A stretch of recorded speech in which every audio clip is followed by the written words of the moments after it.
కూడా ఉంటుంది. ఆ మధ్యలో నాదెళ్ల మనోహర్‌కి చేత కాలేదు. బాబు గారు ఇన్వాల్వ్ అవ్వాల్సి వచ్చిందని చెప్తారు రేపు పొద్దున.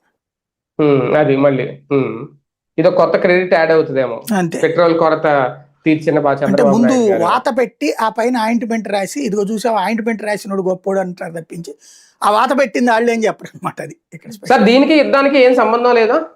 యుద్ధానికి సంబంధించిన సంబంధం ఉంది. యుద్ధ భయం, పెట్రోల్ డీజిల్ కొరత మనకి రావడానికి వీల్లేదు. గ్యాస్ కి కొరత వస్తుంది. మనం ఇంతకు ముందు కూడా మాట్లాడుకున్నాం. ఎందుకంటే మనం 24 to 25% ఖతార్ మీద డిపెండ్ అవుతాం.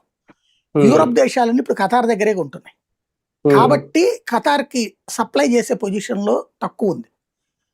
దానికి తోడు అరబ్ దేశాలలో ఉన్నటువంటి గ్యాస్ నిక్షేపాలని వీళ్ళు నాశనం చేశారు.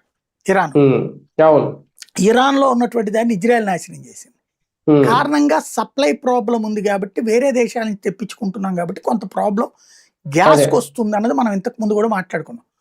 పెట్రోల్ డీజిల్ కి ప్రాబ్లమే లేదు. ఎందుకంటే రష్యా నుండి కుప్పల తెప్పలు వస్తుంది. రేట్ ఎక్కువ తీసుకుంటున్నాడు ఆడు కూడా మన దగ్గర కూడా, నో డౌట్. కానీ మనకి గ్యాస్ ఇదే పెట్రోల్ డీజిల్ ఇస్తానే ఉన్నాడు. వాడిస్తున్నాడు, అరబ్ దేశాలు ఇస్తున్నాయి. పెట్రోల్ డీజిల్ కి ఎలాంటి ప్రాబ్లం లేదు సప్లైకి. అంటే ఇరాన్ తో పాటు గల్ఫ్ దేశాల నుంచి వచ్చే ఇంధనం కూడా కాస్తంత తగ్గింది ఇంతకు ముందుతో పోలిస్తే.